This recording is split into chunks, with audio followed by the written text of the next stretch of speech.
A paz do Senhor Jesus, estamos iniciando mais um Instantes Finais, a sua aula de profecia e de escatologia bíblica no seu lar. Eu quero mais uma vez agradecer por sua audiência, a você que acompanha a nossa programação pela TV ou pela internet.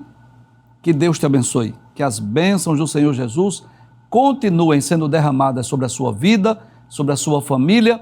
Seja muito bem-vindo aos Instantes Finais. Eu quero agradecer também a você que tem enviado para nós a sua mensagem, sua pergunta, sua crítica, sua opinião, sua sugestão. O número do WhatsApp está aparecendo aqui na sua tela, que é o 994661010. Fique à vontade para criticar, sugerir, opinar, ou mesmo enviar a sua mensagem ou a sua pergunta para nós. Se você está acompanhando o nosso programa, você sabe que nós estamos estudando sobre visões e sonhos proféticos da Bíblia. Esse tema maravilhoso, extraordinário. Foram formas, meios, maneiras pelas quais Deus falou com o seu povo desde os tempos passados. Quero deixar bem claro, não apenas nos tempos passados. Desde os tempos passados, Deus continua hoje também falando através de sonhos, de visões, de profecias e de muitas outras formas. Nos programas anteriores, nós estudamos os seguintes temas. Essa visão de Daniel, capítulo de número 8, do carneiro e do bode, representando aí o Império Medo-Persa e o Império Grego, ou também eu posso dizer que essas duas pontas do carneiro, representando Ciro e Dario, e a ponta e o chifre do bode, representando aí o próprio Alexandre o Grande. Esse programa está imperdível, já está disponível lá no YouTube. Estudamos no programa anterior uma visão, uma tripla visão do profeta Amós, bem interessante, essa visão da locusta, do fogo e do prumo. Inclusive, eu faço até questão de dizer isso, que para você compreender o programa de hoje, é importante assistir esse programa anterior aí, que nós vimos na semana passada, nessa tripla visão da locusta, que são gafanhotos, né? Do fogo e do prumo, onde Deus mostrou ao profeta Amós a formação de um enxame ali de gafanhotos, mas o profeta orou, Deus recuou no juízo. Mostrou o fogo, uma espécie de um incêndio florestal, o profeta intercedeu, Deus voltou atrás. Mas depois Deus disse que iria colocar um prumo para ver como estava o povo de Israel. E é depois dessa tripla visão que nós vamos estudar esta outra visão também do profeta Amós, que é o tema de hoje. Nós vamos estudar a visão de um cesto de frutos. Glória a Deus. Deus mostrando ao profeta Amós um cesto de frutos do verão, e nós vamos saber o significado deste cesto de frutos. Vamos ler a introdução da nossa aula? Nós dizemos assim, o texto de hoje, está no livro do profeta Amós, capítulo de número 8, versículos 1 a 11, que diz assim: em Amós, capítulo 8, versículos 1 a 11, o profeta descreve uma visão em que o Senhor lhe mostra um cesto de frutos de verão, simbolizando que o fim havia chegado para Israel, assim como o fruto maduro está pronto para ser colhido. Deus anuncia que não mais perdoará o povo e o castigo seria inevitável. Haverá cânticos transformados em lamentos e multidões mortas espalhadas em silêncio. O Senhor repreende os que exploram os pobres, distorcem a justiça, ansiosos para terminar os dias santos, para negociar de forma desonesta, diminuindo medidas, aumentando preços e enganando com balanças falsas. Por causa disso, Deus promete não esquecer nenhuma de suas obras e anuncia juízos severos. O sol se porá ao meio-dia, a terra se entenebrecerá, haverá luto geral e amargura profunda. Por fim, o Senhor declara que enviará uma fome não de pão nem sede de água, mas de ouvir a palavra do Senhor, revelando a gravidade do juízo espiritual, como veremos a seguir. Então, como nós já dissemos, para nós compreendermos esta visão do capítulo 8, precisamos retomar o capítulo de número 7, não é? Amós foi aquele profeta que denunciou os pecados de Judá, e ele foi um daqueles profetas que denunciou principalmente as injustiças sociais. É bem verdade que Amós também combateu o paganismo, a idolatria, de Israel, do Reino do Norte, mas ele foi levantado por Deus principalmente para profetizar contra as injustiças sociais, contra as obras desonestas do povo de Israel. No programa anterior, nós lemos alguns textos que nos mostram os pecados de Israel, mas eu vou ler mais uma vez para nós entendermos por que é que o fim do Reino do Norte havia chegado. Mas deixa-me primeiro ler os 2 primeiros versículos do capítulo de número 8, para nós depois lermos as referências bíblicas que dizem respeito aos pecados de Israel.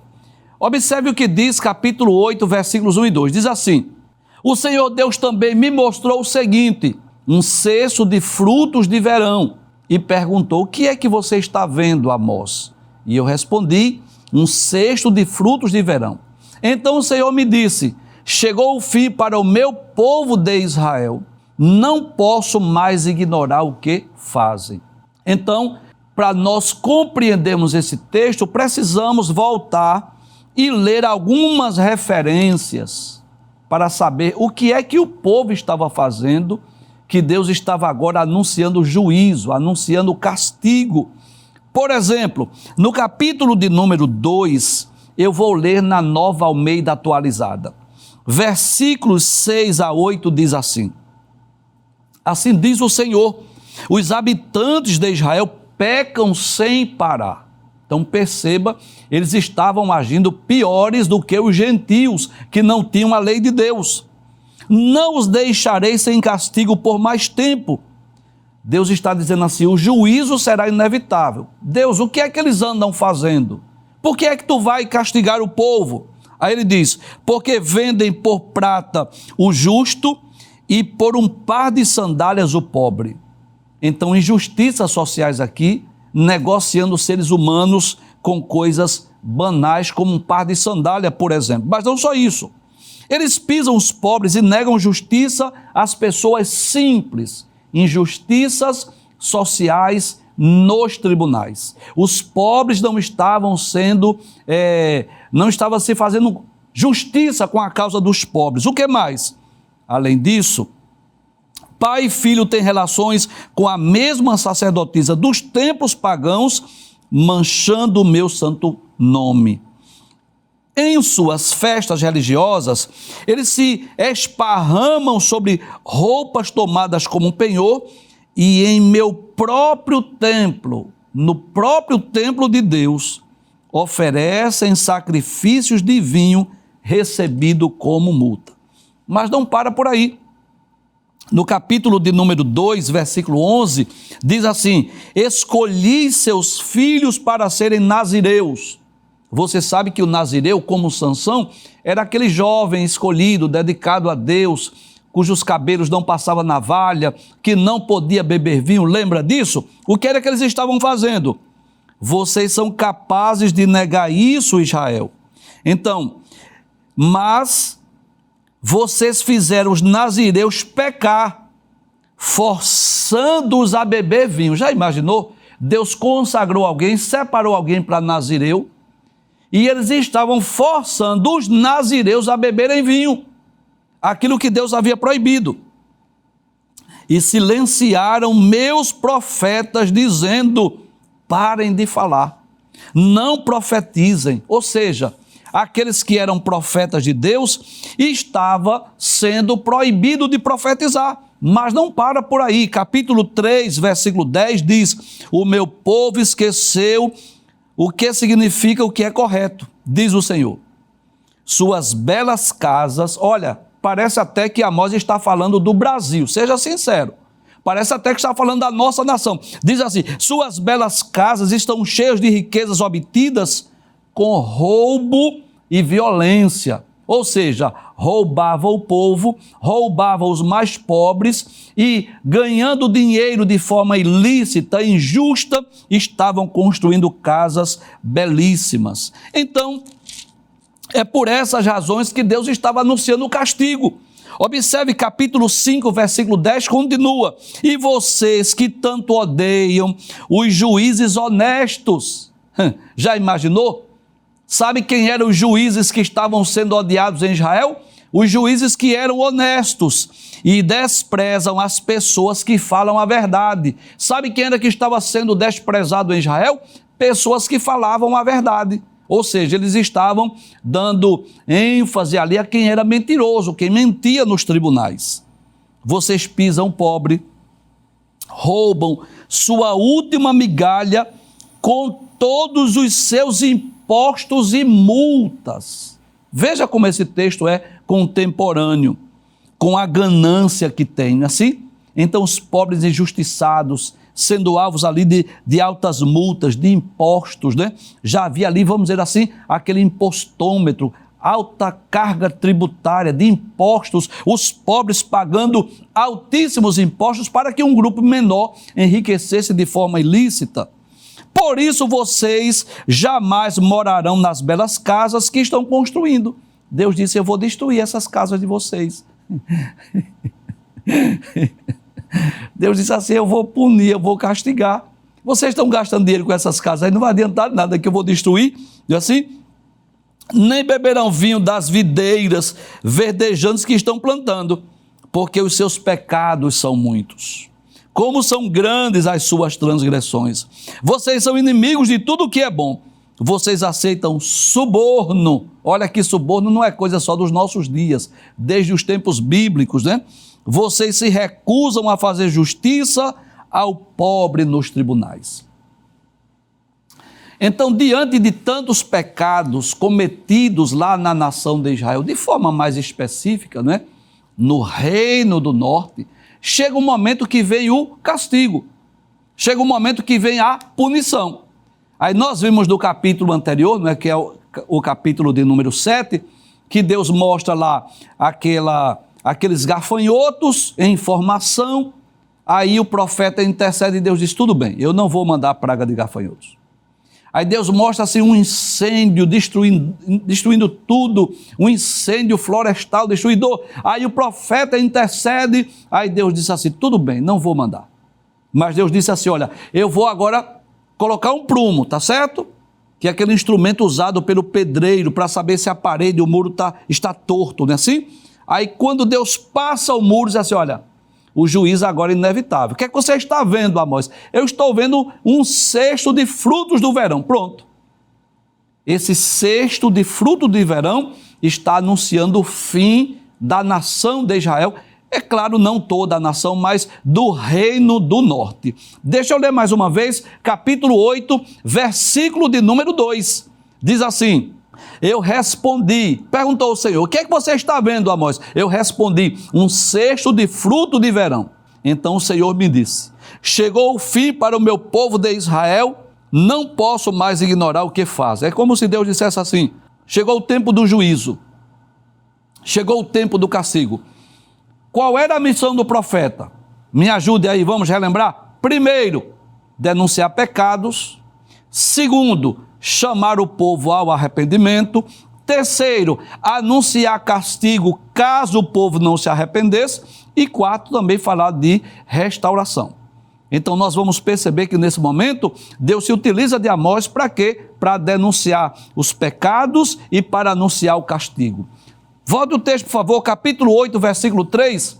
Capítulo 8, versículo 3 diz assim, 3 e 4. Naquele dia, diz o Senhor Deus, olha o que vai acontecer com Israel, olha o que vai acontecer com o reino do norte, com as 10 tribos. Naquele dia, que dia é esse, professor? O dia do castigo, o dia da sentença, o dia do juízo. Eu quero dizer que aqui na terra pode haver injustiças e sempre ocorre injustiça, mas Deus é um justo juiz. Deus pune no tempo certo, naquele dia, ou seja, o dia do juízo, o dia do castigo, diz o Senhor Deus, os cânticos do templo serão gritos de dor.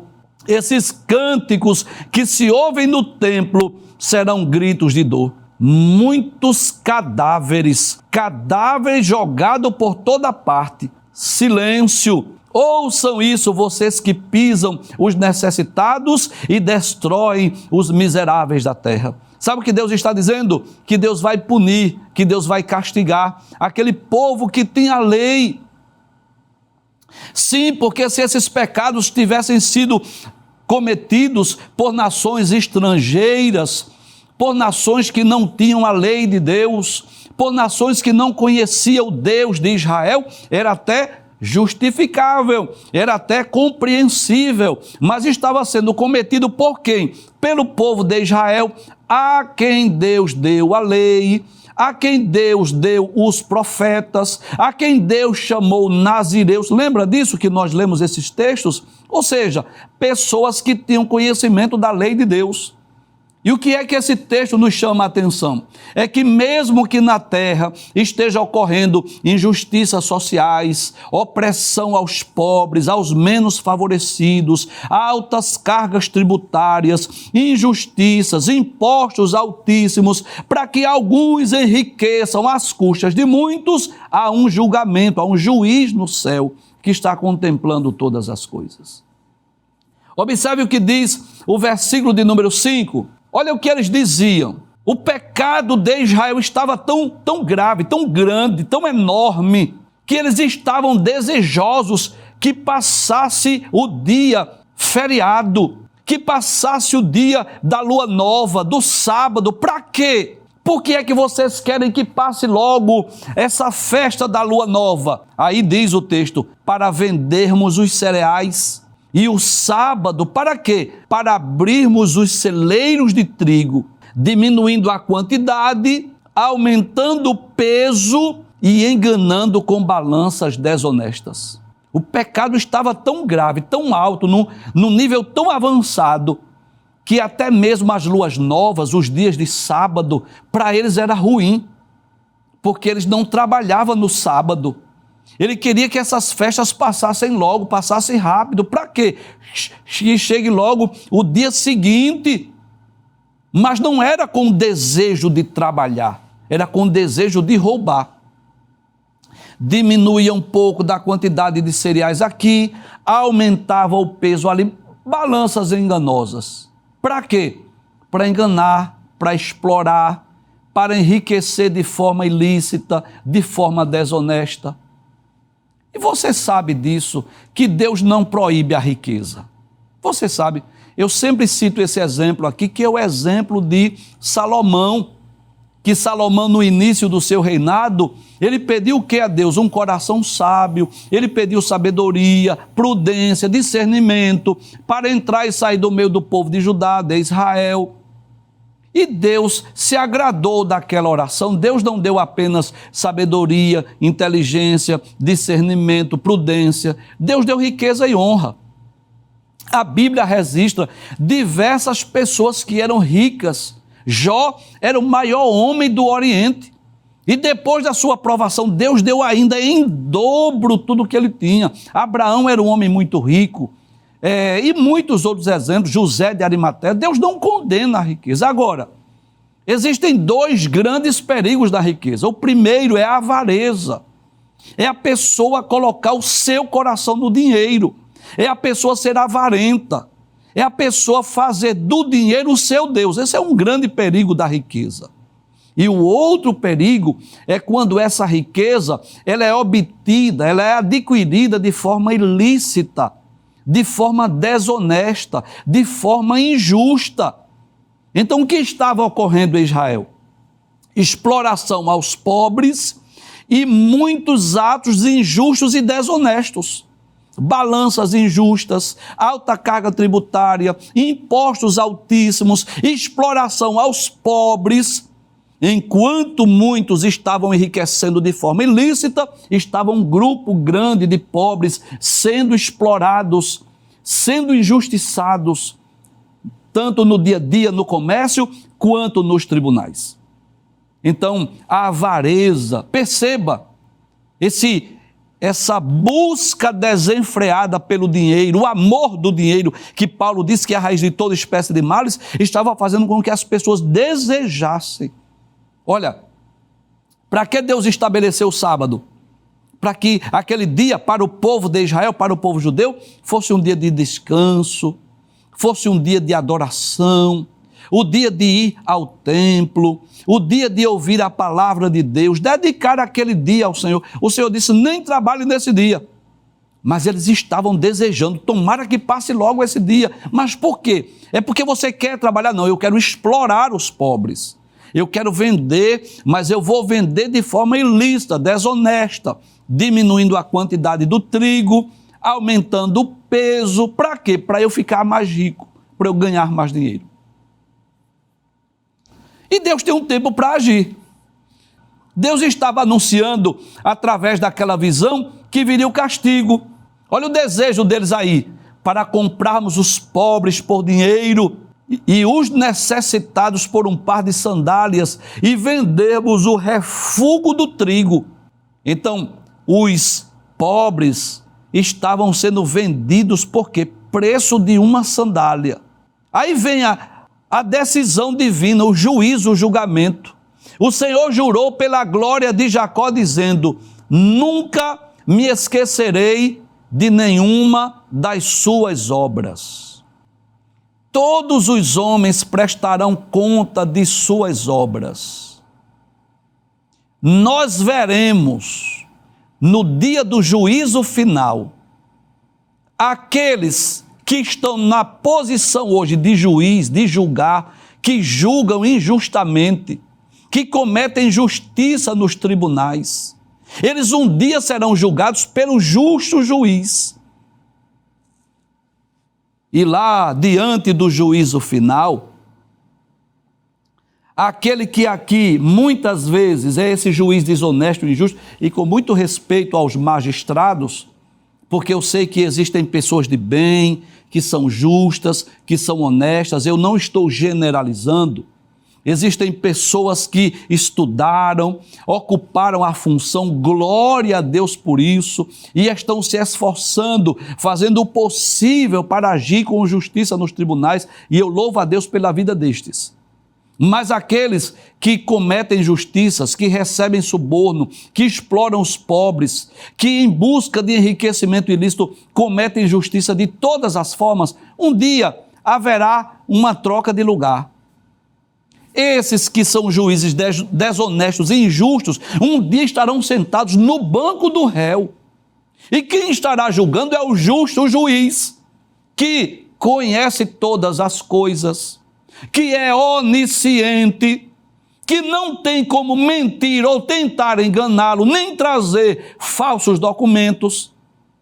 Porque Jesus, para julgar, ele não precisa que alguém traga provas documentais, que alguém traga um testemunho, que alguém coloque, por exemplo, a mão em cima da Bíblia. Ele não precisa que traga aquele vídeo lá que denuncia alguma coisa. Ele não precisa de nada disso. Ele é o justo juiz.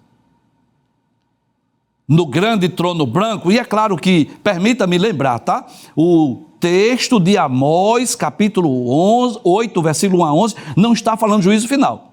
Eu estou apenas pensando aqui, fazendo uma aplicação de um julgamento futuro que ocorrerá.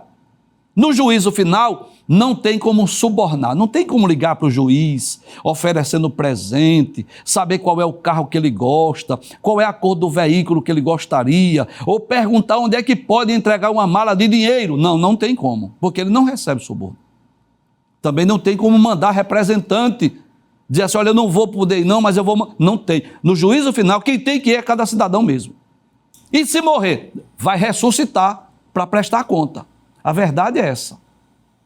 Então, lendo a Bíblia, nós vamos perceber isso claramente. Um juízo imediato, um juízo que ocorrerá aqui na terra, como Deus está se utilizando do profeta Amós para dizer o que vai acontecer com o povo de Israel, mas inevitavelmente haverá um juízo ainda maior, de um castigo ainda mais duradouro, que é no juízo final. Volta o texto mais uma vez, deixa eu ler esse texto. O Senhor jurou pela glória de Jacó, dizendo... O que é que o Senhor está dizendo? Nunca me esquecerei de nenhuma das suas obras. Deus está dizendo assim: olha, quem explora o pobre, o necessitado, quem está enriquecendo ilicitamente, quem está cobrando altas taxas tributárias para enriquecer de forma desonesta, quem está recebendo suborno, Deus está dizendo assim: eu não vou esquecer. E eu lembro-me das palavras de Jesus lá no Sermão da Montanha.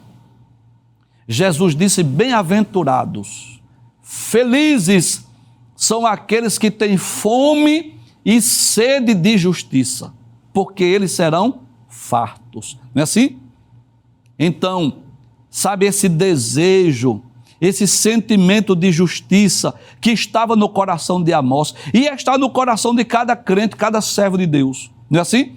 Que gostamos daquilo que é correto, que é justo, que é honesto. Jesus disse que nós somos bem-aventurados porque nós seremos fartos. Aqueles que têm fome e sede de justiça, Jesus disse que seriam fartos. No versículo de número 8, aí Deus continua dizendo a Amós: por causa disso, será que a terra não vai tremer? Será que eu não vou punir? Será que eu não vou castigar? Será que eu não estou vendo? Ele diz: e não estarão enlutados todos os seus moradores? Será que a terra de Israel não vai pagar pelos seus erros? Toda a terra se levantará como o Nilo, será agitada e abaixará como o rio do Egito. Deus está dizendo: eu vou dar uma sacudida na terra. Eu vou trazer juízo, eu vou trazer castigo. E você sabe disso, que Deus é justo em suas ações. Porque se Deus não pune, se Deus não castiga, se Deus não executa juízo, o que é que vai acontecer? O mal vai prevalecer, o mal vai predominar, o mal não terá mais fim, não terá mais limite. Então a justiça de Deus exige isso, que Deus, mesmo sendo longânimo, misericordioso, bondoso, mas Deus tem que punir, Deus tem que castigar. Deus continua dizendo através do profeta Amós, para a nação de Israel, para o reino do norte, para as 10 tribos que estavam cometendo essas injustiças. Naquele dia, que dia? O dia do castigo, o dia do juízo. Diz o Senhor Deus: farei com que o sol se ponha ao meio-dia e com que a terra se cubra de trevas em pleno dia. Ele está falando até de fenômenos da natureza, porque ele controla tudo, né? Deus controla os astros, Deus controla os seres humanos, Ele é Senhor, Ele é absoluto. Ele diz: vai fazer com que o sol se ponha ao meio-dia. O versículo 10 diz assim: transformarei as suas festas em luto e todos os seus cânticos em lamentações. Eu vou fazer com que cesse a festa, com que cesse a alegria, e eu vou fazer com que haja luto, e todos os seus cânticos vão se tornar em quê? Em lamentações. Deus diz: vou fazer com que todos vistam roupas feitas de pano de saco e rapem a cabeça. O que é isso, professor? Vestir roupa de pano de saco e rapar a cabeça. Isso era comum para o povo de Israel. Pode trazer a tela. Em momento de tristeza profunda, de luto, de choro, muitas vezes de arrependimento, eles se vestiam assim, pano de saco, jogavam cinza na cabeça, numa demonstração de tristeza profunda, ou mesmo de arrependimento. Deus está dizendo: eu vou acabar com a festa, eu vou fazer com que vocês agora vistam roupas de pano de saco, eu vou fazer com que agora vocês coloquem cinzas sobre a vossa cabeça por conta das vossas maldades. Aí ele continua dizendo assim: farei com que isso seja como luto por um filho único, luto cujo fim será como dia de amargura. Como que diz assim: vocês sentirão dores profundas, como alguém que chora pela morte de um filho único. Versículo 11, que é o último texto que nós vamos estudar hoje, diz assim: eis que vem dias, diz o Senhor Deus, em que enviarei sobre a terra fome, não fome de pão, e sede, não de água, mas de ouvir as palavras do Senhor. É muito comum as pessoas atribuírem esse texto ao período sombrio da grande tribulação. Você já deve até ter ouvido isso de forma equivocada, que no período da grande tribulação, as letras da Bíblia vão desaparecer. Não. A Bíblia vai continuar do mesmo jeito. As letras vão continuar no mesmo livro, mas essa profecia, na verdade, ela já se cumpriu. E quando foi, professor, que essa profecia se cumpriu?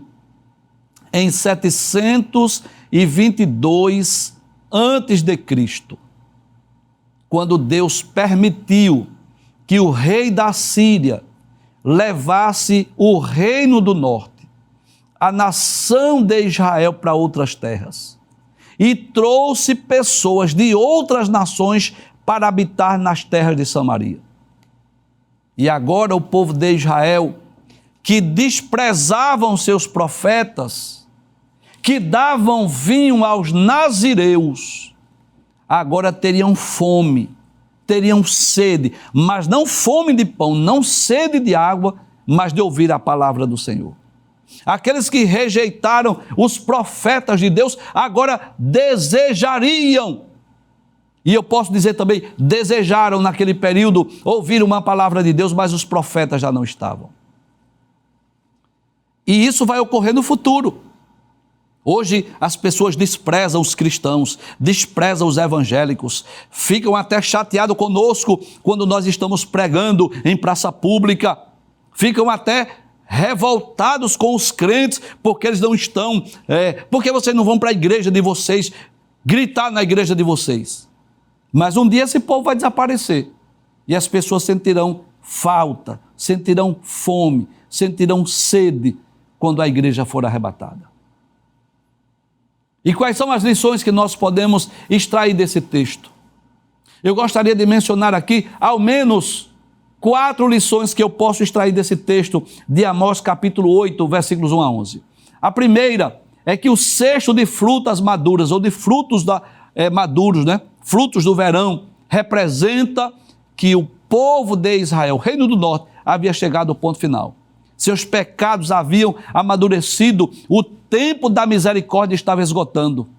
Isso nos ensina que há um tempo de Deus, tempo em que Deus alerta, adverte, chama ao arrependimento. Mas se essa oportunidade é rejeitada, inevitavelmente vem o juízo divino. A segunda lição que eu aprendo é que as injustiças sociais são abominações diante de Deus. Deus abomina as injustiças. O profeta denunciou as injustiças cometidas pelo povo de Israel, desde os magistrados, os juízes que recebiam suborno, aos governantes que cobravam altíssimos impostos, até as pessoas comuns da feira, que estavam vendendo frutos, cereais, os grãos da terra em balanças desonestas.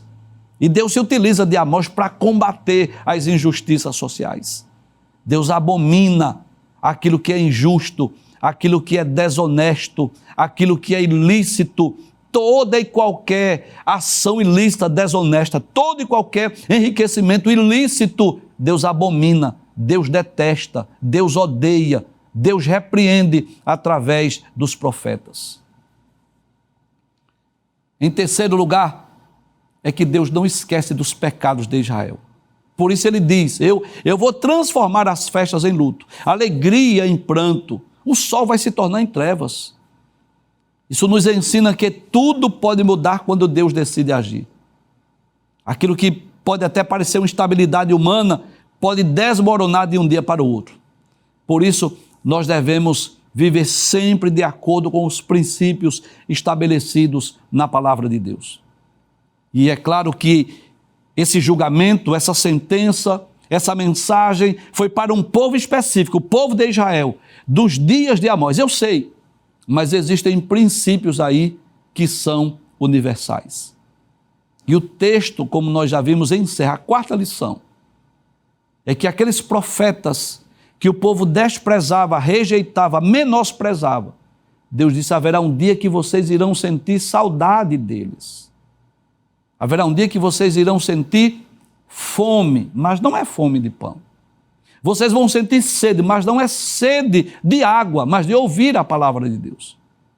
De forma resumida, esse texto nos ensina que devemos nos arrepender quando tivermos a oportunidade, porque o juízo de Deus pode chegar a qualquer momento.